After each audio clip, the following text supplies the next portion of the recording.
My name is Eileen Burbage. I'm the Executive Director here at Fertifa. I am joined by our Medical Director, Gideon Lieberman, and we're really, really pleased to be talking to you today about workplace support for menopause.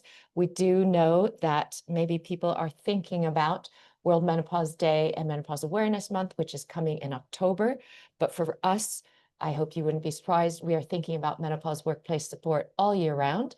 And in particular for our workplace clients, our partners, and our patients that we support, we're particularly thinking about maybe what might be triggering or what support they'd like to have lined up, or maybe announcements or programs that initiatives they'd like to put in place in advance of October.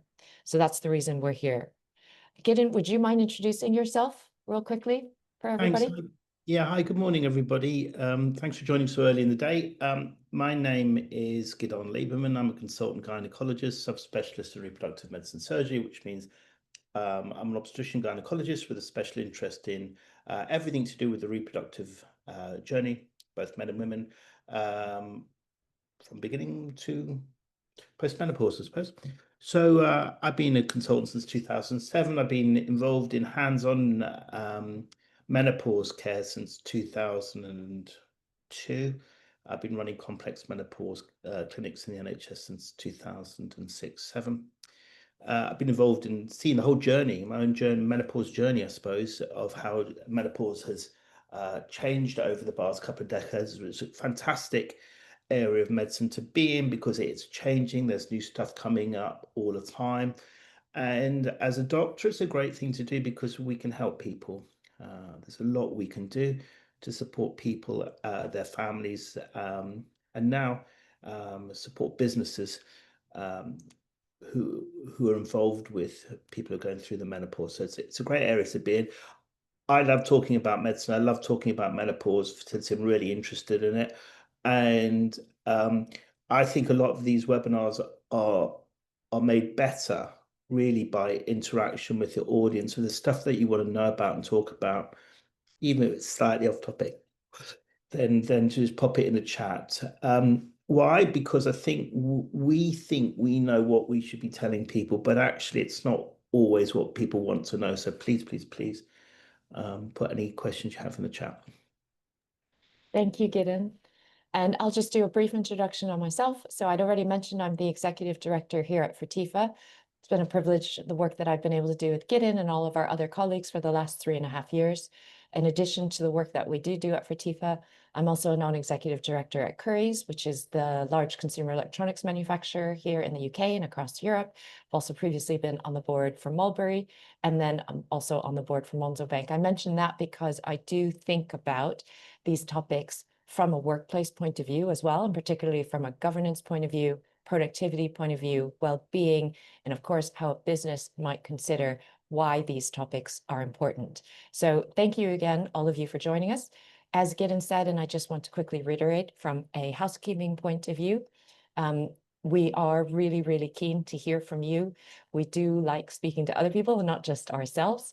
Gideon's probably tired of my voice. I don't get tired of his voice, but we can talk to each other all the time in the office. So we'd really like to know what would be helpful, relevant, and interesting to you. Please use the chat box and the Q&A box. Having said all of that, one other housekeeping point is that the session is being recorded, and that's because we did have lots of interested parties who maybe couldn't make this time today or might want to watch it back later. So bear that in mind if you are going to ask a question, and you may not want to do that with any personally identifiable information. Feel free to use the anonymous features in both the chat and the Q&A. So with all of the housekeeping out of the way, as you've heard both Gideon and I say, we really want to know what you think. One way to try and, I guess, stimulate that conversation or to try and tease out what might be most interesting to you, we want to ask a few questions to start the conversation through this poll. So we've got a few questions, which are, firstly, do you currently have a menopause policy in place at your workplace? Secondly, if you do, what workplace menopause support is currently on offer? And this could just be menopause leave specifically by name or flexible working, which accommodates for individuals going through perimenopause or menopause. Whether there's a menopause employee resource group or whether or not the organization has menopause champions, whether or not there's educational materials available, whether you have access to menopause specialists, clinical specialists, whether there's financial support in place, for either testing or menopause treatment. And that could be hormone replacement therapy, HRT, or other forms of managing one's symptoms. Or then, of course, there's none of the above. And then finally, whether or not, if you didn't, the answer was no to question one, if it's of interest to you to consider additional workplace menopause support within 2026. So we know that a lot of people are already thinking about what's around the corner. And of course, these things take time. So hence that question. And I'll go ahead and wait until we've got at least sort of 80–90% of you having responded. But I do appreciate you giving us your 2 cents here so that we know what kind of a group we've got with us today and helps us with our lines of conversation. Sorry, ERG is a 3-letter acronym. I probably should have explained. It does stand for Employee Resource Group. So whether or not you have sort of a workplace group for employees where they self-support one another, or peer support with menopause or perimenopause, for example, we know a lot of organizations might have an employee resource group or an ERG for new parents, for example, or for women at work, or for LGBT colleagues, for example. And so we wonder, that's the question, is in relation to whether or not there might be an ERG specific to menopause. Thank you for asking the question. Apologies if I didn't explain that.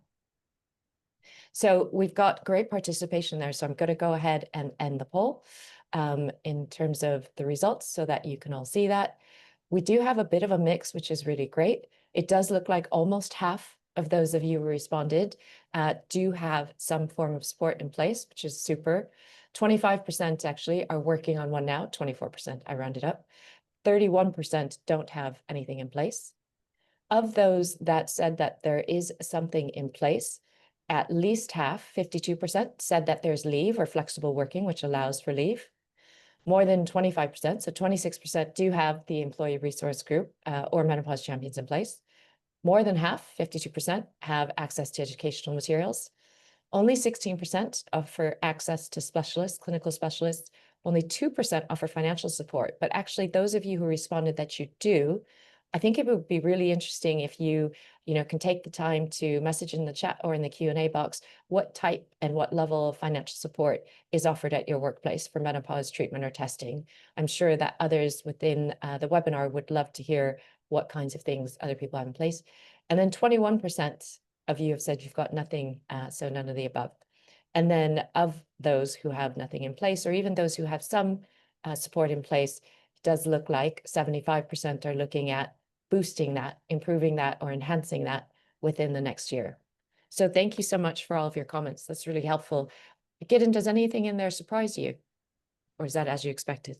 Yeah, it's kind of as I expected it. I just think it's really nice that people are thinking about how many percentage of people are thinking about having a menopause policy. But I suppose it's a bit of selection bias because they're kind of here, aren't they? So it's pretty much as I expected. But good to see that that there's lots and lots of people who still want to come on board.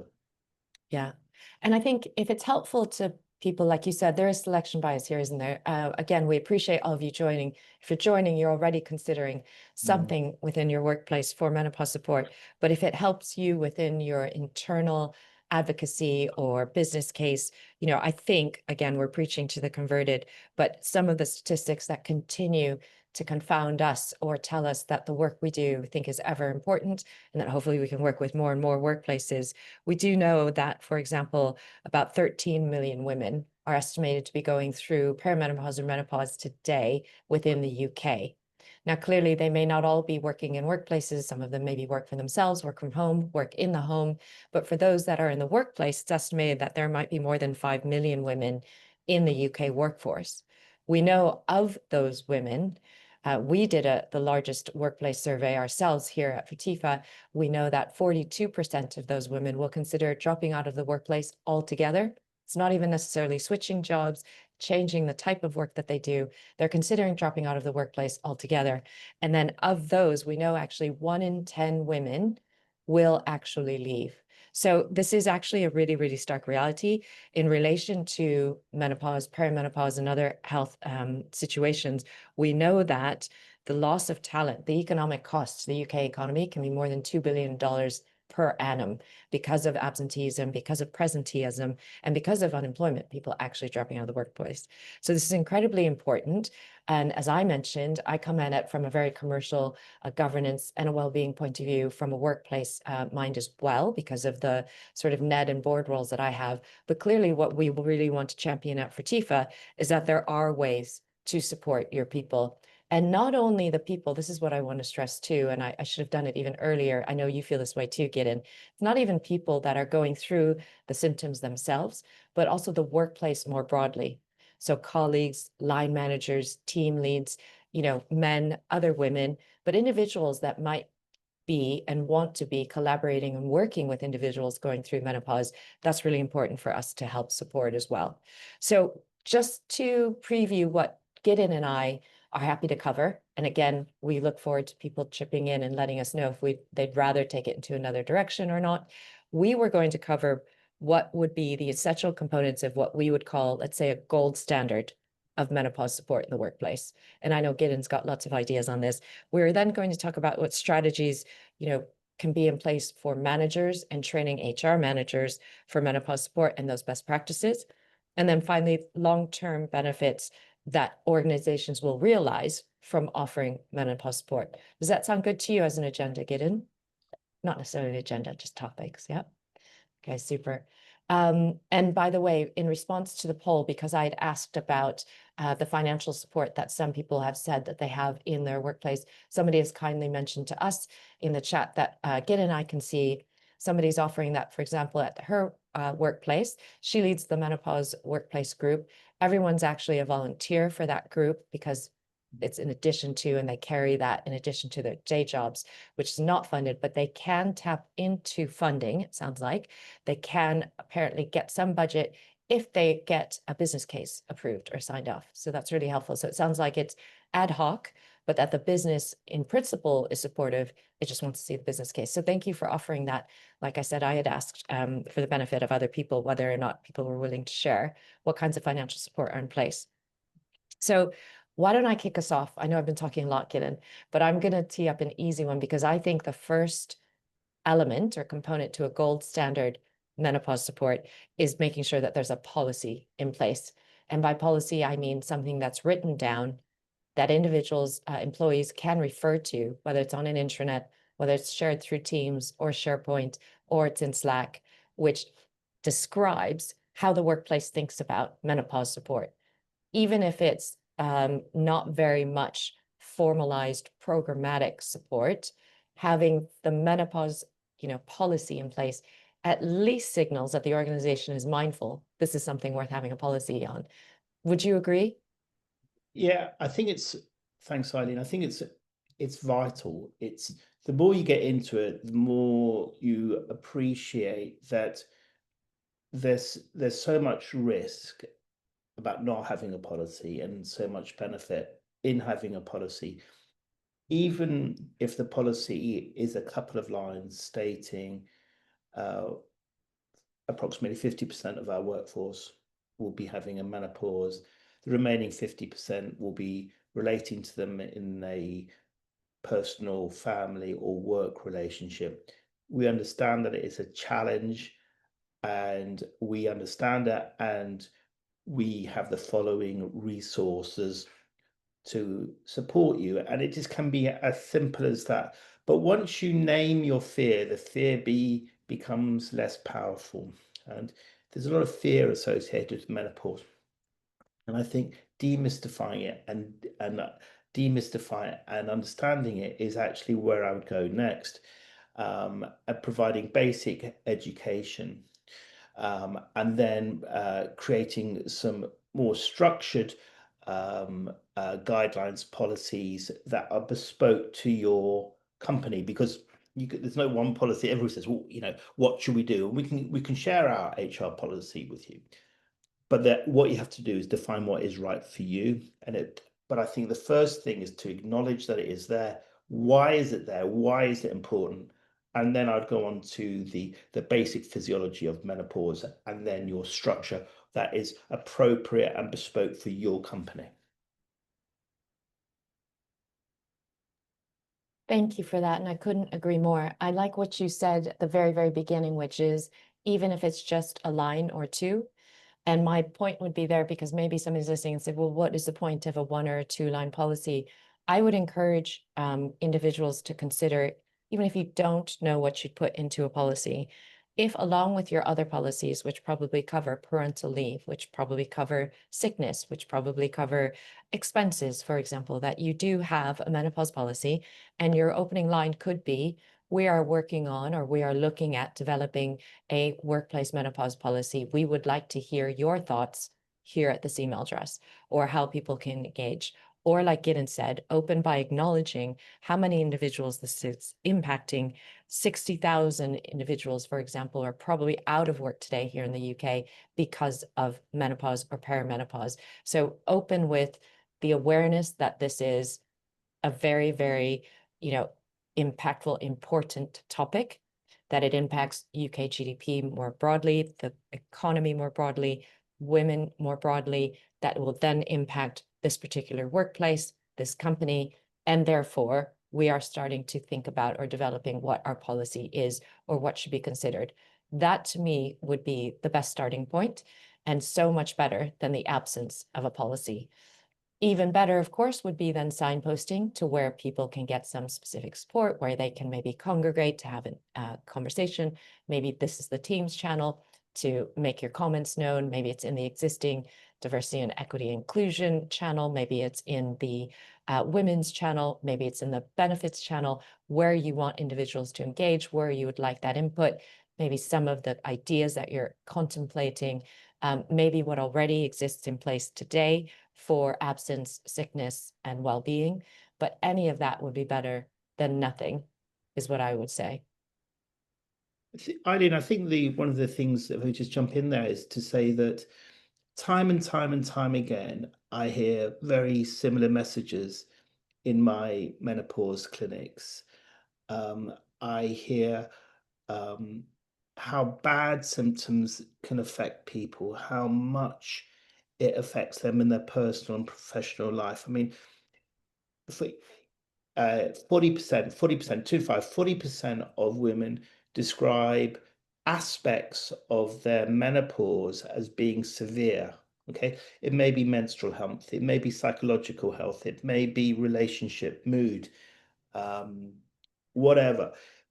40% of women in age they describe their symptoms as severe. Now, if it was any other part of your body and you said, well, I've got a severe X, we would all would be saying, oh my, that's terrible. Let's deal with it. Let's help you. Let's support you. And it's in a lot of ways just quite mind-blowing that we this isn't an emergency. This isn't something that we're not expecting. We know that every person who is born with ovaries will have a menopause. We can plan for this. And so when we think about that 40% of women who describe severe symptoms, then we really should be prepared for it. And I keep every week I hear the same story. I'm struggling at work. I'm struggling at home. It's affecting my sleep. It's affecting my relationship. I can't work properly. I hear it again and again and again and again. And so it is so important that we support people in the perimenopause and menopause and just acknowledging it and just acknowledging it that it happens, knowing that 40% of women will have severe symptoms. I really think is kind of the sort of marker that we need to start with, and actually just acknowledging it, just saying yes, this is a thing, and rather than pushing it to a side. It's a real thing, this. Absolutely. And somebody's asked a question in the Q&A whether or not we'd recommend, because we've been using the term policy, and would we recommend that specifically over, say, a guideline? And they've actually offered what I would have said. I don't think the title matters as much if it's consistent with other things that you talk about internally, your internal comms, and like I said, about well-being, about absenteeism, about sickness, and about support. If they're all guidelines for you, no problem calling it a guideline. If you don't want to call it a policy, or that seems overly formal, or I know in some organizations a policy maybe implies financial support or it implies formal approval required. And if you want to maintain a level of conversation and dialogue, feel free to call it what you like. And it's a great reminder to us that when Gideon and I are speaking about a policy, what we mean to reiterate is the emphasis of acknowledging this is a thing, that this is a thing that in fact affects so many individuals at work, not just those going through perimenopause and menopause, but those who work with them, collaborate with them, and partner with them, that there's an understanding about the impact for people and therefore the workplace, and then what's happening, whether that's we're gathering information, we are thinking about this, we acknowledge this, or we're looking to develop certain things. For whatever it's worth, I wanted to also offer, and I'm sorry if you see me multitasking, I promise you I'm not doing my grocery shopping, but I've just posted in the webinar chat a link and a starting point if people want to see it. And it might be more than you want for now, so I fully acknowledge that. But we do also offer a menopause policy template that maybe gives some individuals might help you with some starting points or something to compare or contrast to or calibrate against. We've already had other people who have chipped in with great thoughts, and I think that's really, really helpful. Somebody is reiterating that they think perimenopause, menopause, and postmenopause, and we haven't taken the time to outline what the 4 stages of menopause are, but they've helpfully emphasized the key ones, could be the whole employee's work cycle. And that's absolutely true. Someone could join an organization when they're perimenopausal, work through that stage, get to menopause and then postmenopause. And it's really important. This person is I think, reiterating our thesis that those individuals feel supported by their line managers and their people teams in HR throughout the whole process. This is not a sort of a static or one-time thing. And I think Gideon would be one person that vehemently agrees with that. This is a process. It is a sort of a life stage. It's a life cycle really that happens. And so it's really important that the support isn't for a static specific moment in time or even event. And yes, we would agree with that. Oh, sorry, go ahead, Gideon. Yeah, no, I was just going to I was going to thank the person for bringing up the terms because I think the P's just cause so much confusion. And I let's just define some of these words because actually, when we're talking about menopause, we're actually mainly talking about the perimenopause. Okay, that's what we're mainly talking about. Okay, so what's menopause? The menopause is a woman's last period, a final period. Okay. And then the time after that is postmenopausal. And we say a woman is postmenopausal when she hasn't had a period for 1 year, for 12 months. 12 months, no period, postmenopausal. Time before that, she's premenopausal, before the menopause. And so when you're 13, 30, or 35, if you're having periods, you're premenopausal, premenopausal. Perimenopausal, PERI, means you are getting symptoms of declining ovarian function, which really means declining estrogen, testosterone, and progesterone.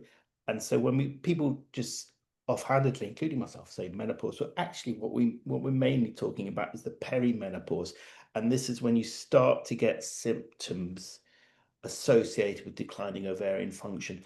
In the UK, the menopause average is 51.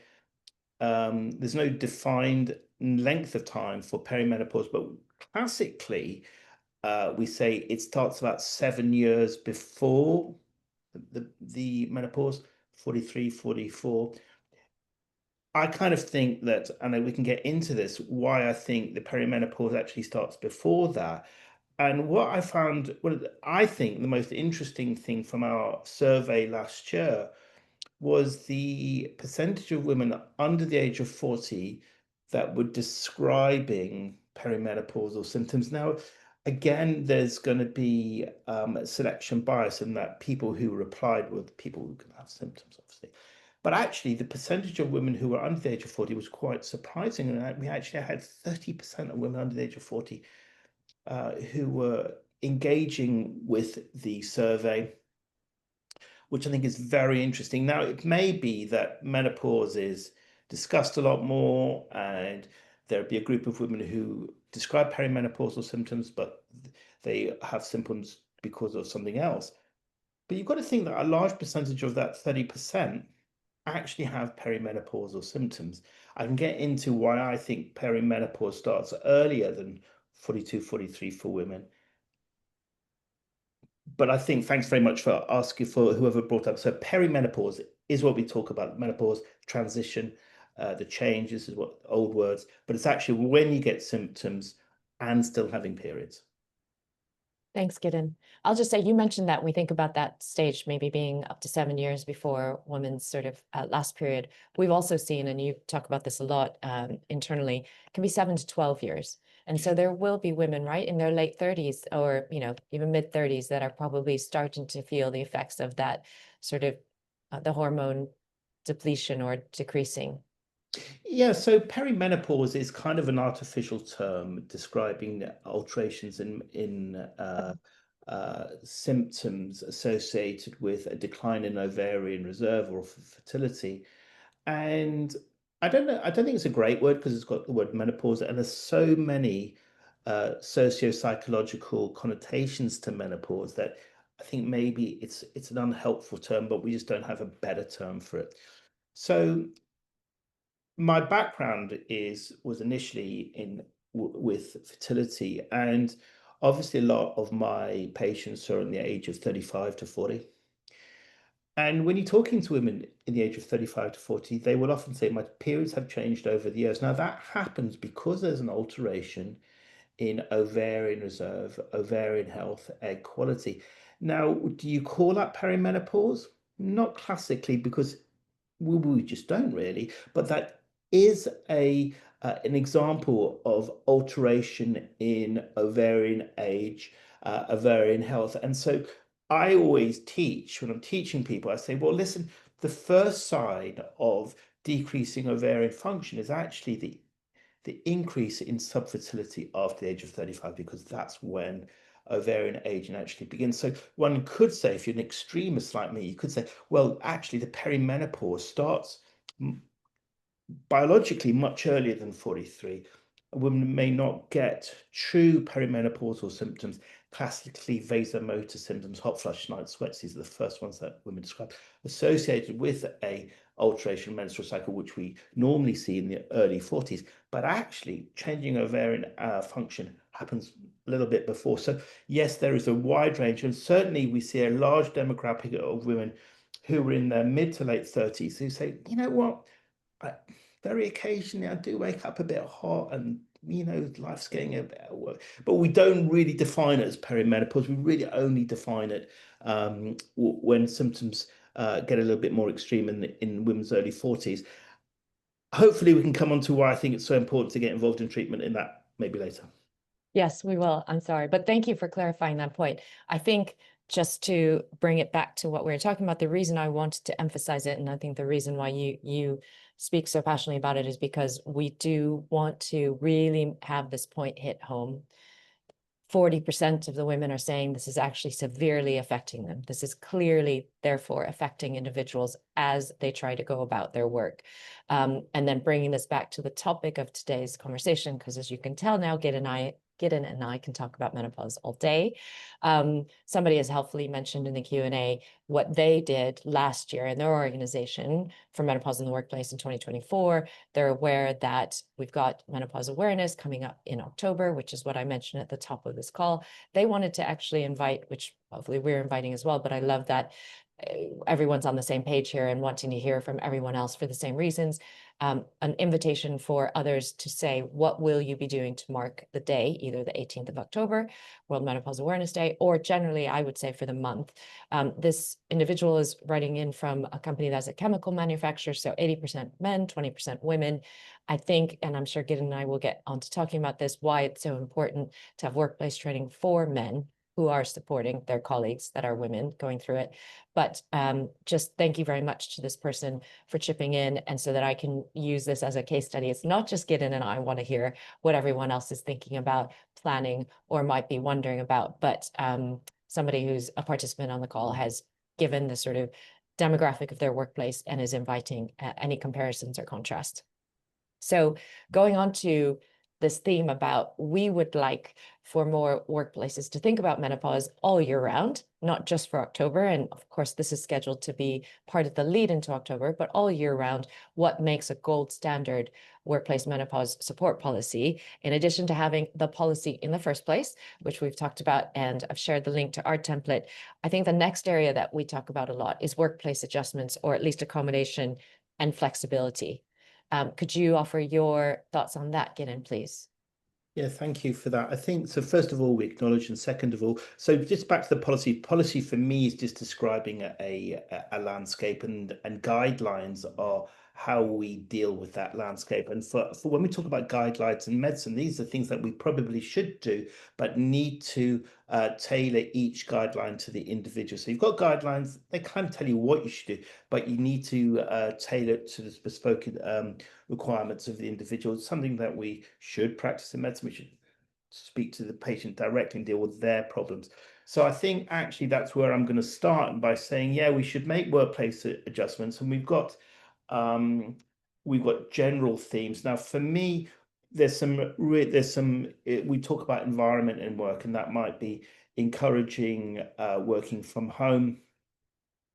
And once you get into the economics of menopause, and you're thinking about costs, there are the big costs of losing people, but there's the other costs of working from home, and actually the finances and the financial changes, um, and where that lies, and that often just lies with the individual. So I think first of all we've got to think about environment, working from home, working from our offices or places of work. And then the actual layout of offices and layout of rooms. Now, if you get into the nitty-gritty and you say to them, why is it that you want to work at home? It's the availability of decent toileting, of restrooms, of female sanitary products, and so we really need to make sure that our workplaces are set up for it. And it may be as simple as somebody moving a desk so they're a bit nearer the loo so they don't have to tramp across the office and people aren't seeing them get up every 5 minutes. So it may be as simple as that. And obviously, when we think about workplace, we've got to think about ventilation. We've got to think about how we have flows through the room. When I was talking to a company the other day, they were talking about the adjustments in uniform and having different uniforms. Now, luckily, lots of us don't have to wear uniforms at work.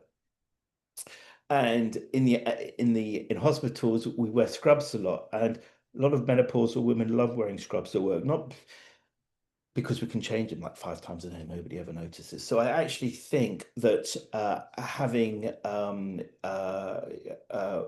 uniform, appropriate menopausal wear is super important.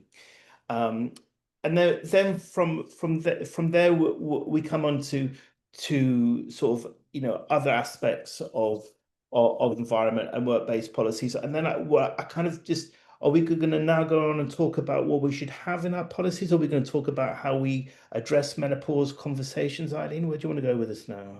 Well, I think before we moved on, yeah, I wanted to talk about the psychological accommodations as well, or the safe, creating a safe space. So you've talked about physical accommodations, adjustments, uniforms, cooling, temperature control, access to facilities, flexibility. You had mentioned, but ability to stand up or walk around or have some movement, things like Mm. that, potentially flexibility in choosing a different place to work from and the whole thing. But I wanted to also call out psychological sort of adjustments as well, creating a safe space. And we've talked about what ERGs are, or menopause champions are. I don't know if you had anything else to add there.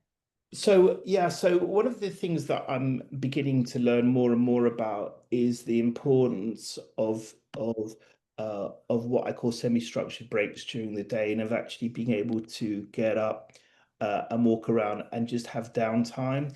I think we've sort of we need to sort of relearn a lot of stuff that people have been doing for a long time. So during the day, having breaks during the day.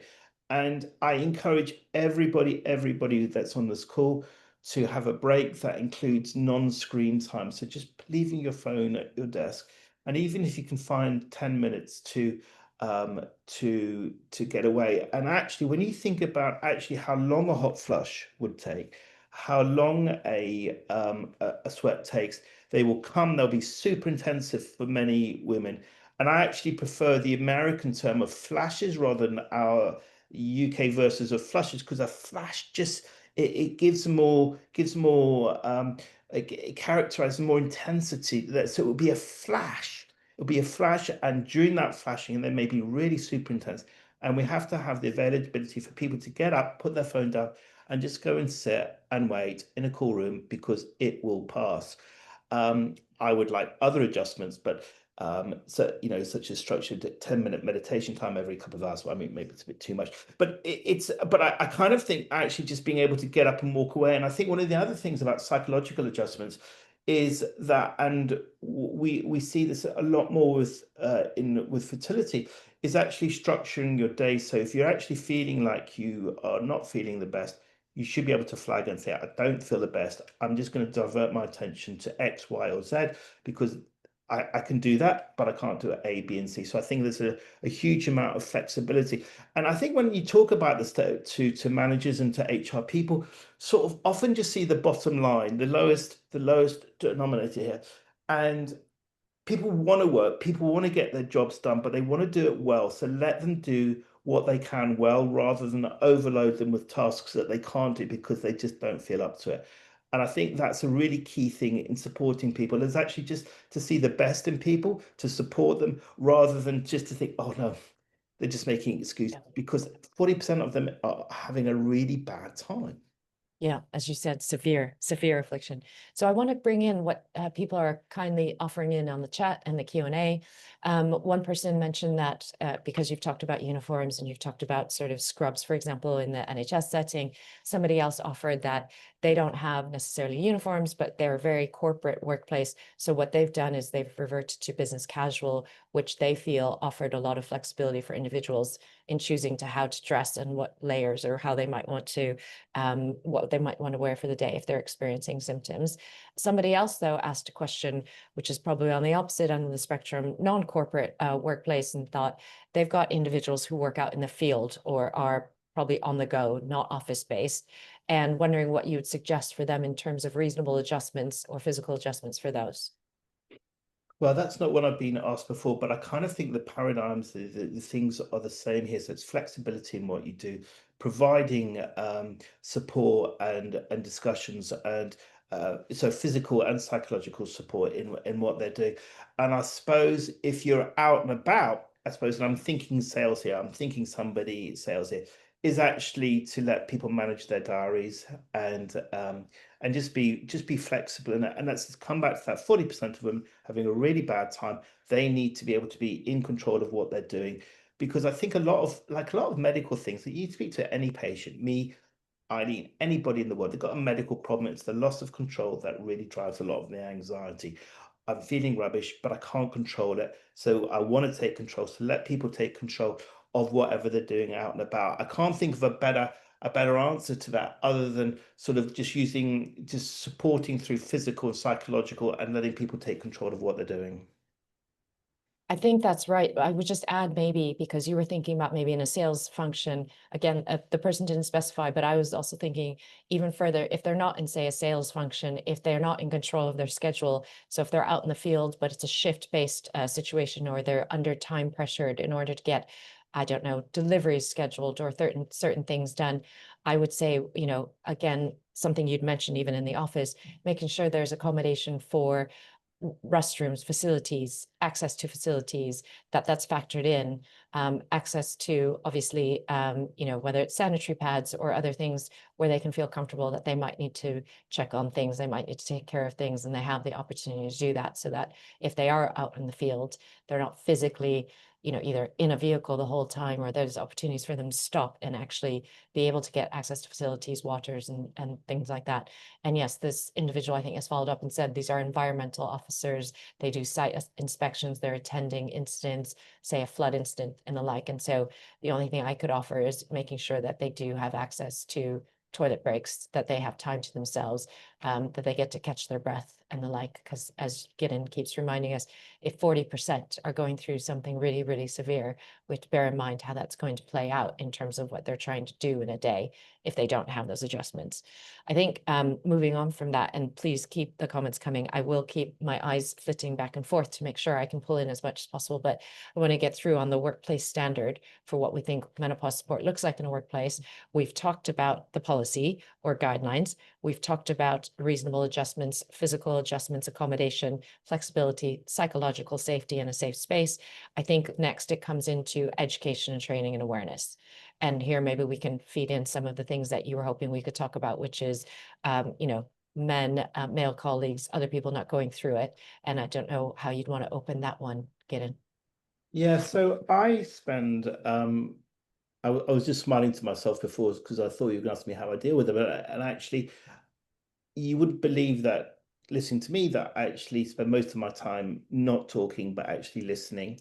And I think the listening comes from being confident in the field. So I think a lot of confidence just comes from understanding the very basic physiology and biology of menopause. And um, it doesn't surprise me any longer, but used to be really surprised about how little I thought pretty smart, educated people knew about their own biology. I think we teach it and understand it very badly, certainly in the United Kingdom. I don't think we get our hands around it. So I think understanding it is the first key. So and then men naturally will know less about it than women.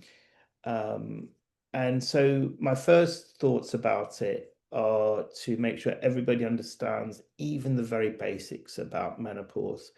And from then we can go on. And when I think about, menopause policies and how to deal with menopausal people at work, after we've got over the initial understanding, my next point is understanding from the individual what problems that they are having. And all of us can do that. Every person on this call can do that because you say uh, a very open-ended question like, tell me how things are going with the menopause or this stage in your life. Tell me how it's affecting you. Tell me what it's like.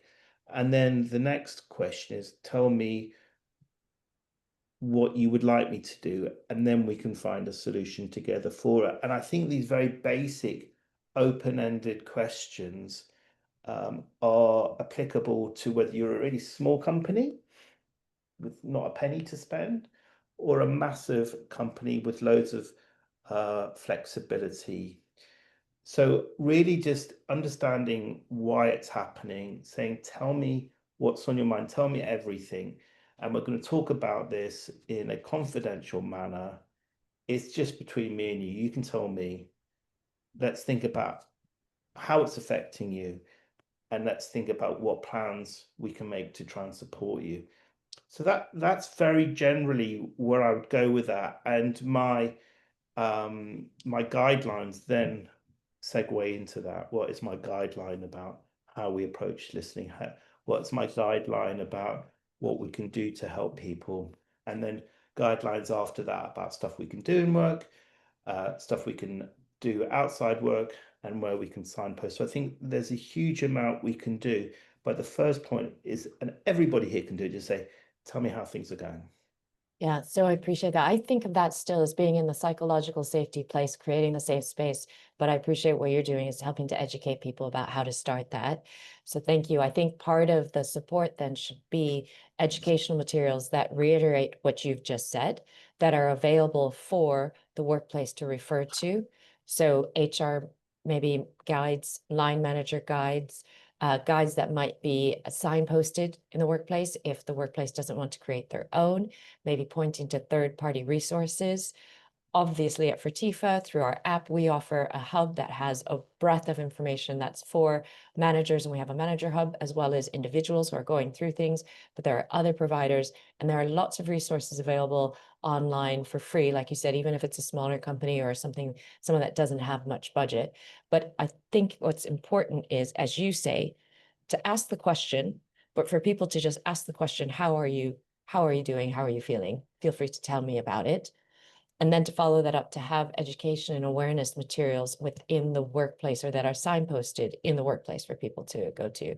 Is that what you're sort of getting at, or would you agree with that sort of wash up? Yeah, yeah, thanks. Thanks. I went a bit off topic there, but yeah, absolutely. We should. I mean, and one of the reasons I haven't gone into that is because we've got to find a solution that's applicable for everybody. Now, it would be great for everybody to have fab resources on available to their clients, to their employees, and we've certainly got lots of information that's available to us. And there is a lot available out there. And I think what is important, and we just haven't really spoken about it yet, is there's kind of an obligation of the employer to do this. Okay, Yeah. there's a legal precedence for supporting people in work, and it's really important for that structure to be there. So I think, when we think about the reasons for the policy or having the policy, there's the legal one, there's the social one, there's the financial one, there's the equality one. So I think there's lots of reasons for this. So I think you should have policies and information for us. If you don't, we can point you in the right direction for it. Brilliant. Thank you. And then I just want to mention, because I do appreciate people who are chipping in, I want to mention some of the things that other people have mentioned that they make adjustments for at their workplaces. Somebody made the point to say their workplace already offers free period products. They make a specific point of scheduling calls to only be 50 minutes long, not an hour, so that everybody always gets 10 minutes in between calls if they need to attend facilities or they need to do something. Somebody else, by the way, mentioned, because we always care about men's health as well, which is, even though the topic of this is mostly about menopause, individuals, because they're providing free period products, they're also now looking at incontinence pads to support men who might be going through prostate treatment as well. So I just wanted to bring up, because people are being so generous with what they're seeing in their workplaces, I wanted to mention that these have been mentioned as well. Before I move on, well, before I bring in, there's one other question that's just come into the Q&A, and it does relate to encouraging men to join the employee resource group or the menopause group, the workplace. But I want the person to know that I've seen that. But I want to just finish out this gold standard, the elements, because I realize it's now 10:49 and we don't actually have that much time left, Gideon. We have rambled on too much. But the last component of the gold standard of workplace menopause support, in addition to a policy or guidelines, in addition to the adjustments, the accommodations, both physical and then psychological, and creating a safe space, in addition to awareness and education, the last piece I think we would advise is clinical support. And that was one of the poll questions about whether or not people would have access to menopause specialists, any kind of clinical support. And I would love to hear your thoughts on this. Please get in. So if we think about our model for TIFA model, I think you should have access to support. And so I think about this in two ways. I think, well, not two ways. I think about what, sort of what we do for TIFA is, and we try to encourage our advisors on midwives, nurses, and doctors to listen, to go back to that basic premise. How are you? Tell me what's going on.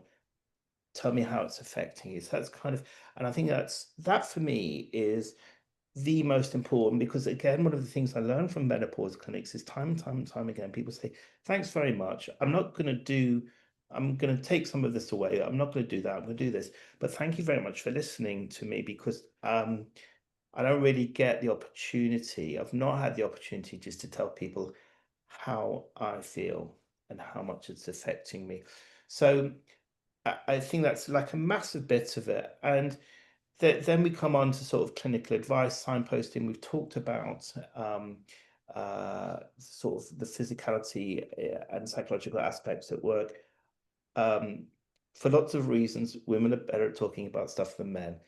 And so talking to people is very important to tell people how you feel and how it's affecting you, because that one little thing that's driving you over the edge, if somebody knows, it can really just reset it, and for you be able to have that safe space, that conversation, say, listen, I just feel a bit grotty today, I don't feel right, and have that conversation. And then the clinical support is all about reinforcing the issues that I've just the matters that I've just discussed, and also introducing advice about lifestyle, about sleep, about the sort of interventions that we call them, and lifestyle interventions, behavioral modification, the importance of exercise and strength, well-being, and nutrition for all of us, but specifically for those going through the menopause. And then we can talk about supplements. We can talk about prescribed non-hormonal medications, and we can talk about HRT. And I think, and thankfully, medicine is beginning to appreciate that, and hopefully social media is beginning to appreciate there's much more to menopause than HRT, because HRT hormones will not fix everything. They'll address things um, and protect, but it's not the answer. And it's not the answer for everybody, and it's not the complete. So the other stuff that you do before then, non-medical, is so very important. So when we're talking about clinical things, and clinical approaches, I think there's a lot that can be done before you reach the prescribing page. And it's very, very, very, very, very important, because you need a combined approach uh, with menopause, with many medical things, to have a non-intervention and an interventionist arm. And I'm just going to get there. And so when you're thinking about clinical management of menopause, I think when I'm first talking to people, I come back, just tell me how this feels to you. Get people to write down their symptoms. Get people to discuss how it feels. Getting to write down, if you see it written down, it eases the issues, and then help them develop a plan as to how they can be managed. Thank you. That's brilliant. No, you don't have to stop talking. I think this is what people want to know, but I will try and sort of say or maybe anticipate. I think you've just done a brilliant job of explaining why clinical support is so important. You're seeing heart emojis if you haven't seen that yet, because I know you're looking at your notes. People are really grateful, Gideon.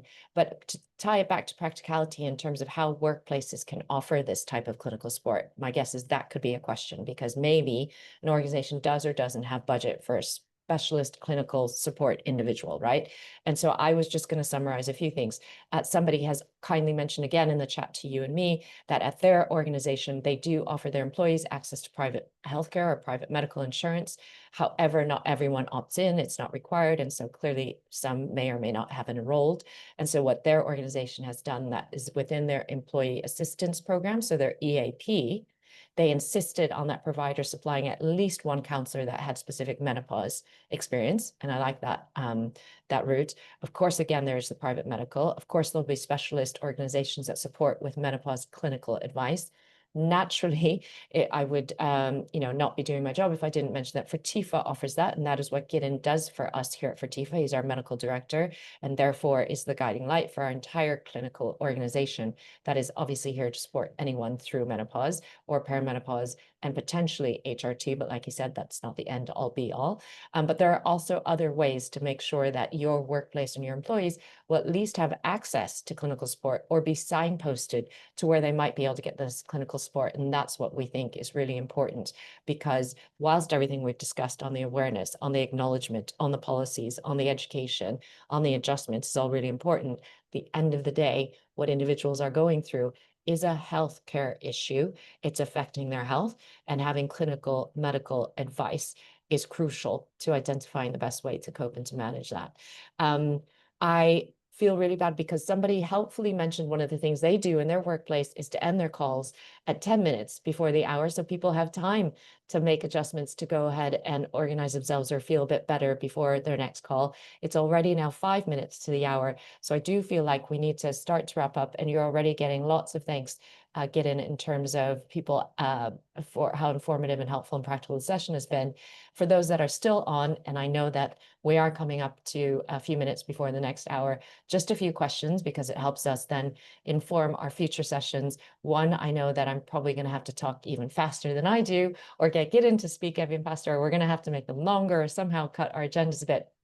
But it is whether or not we've helped to increase interest in providing menopause workplace support, or more of it if you already do, whether or not you might be interested in working with an actual provider to do that, or if you'll be able to use internal resources instead.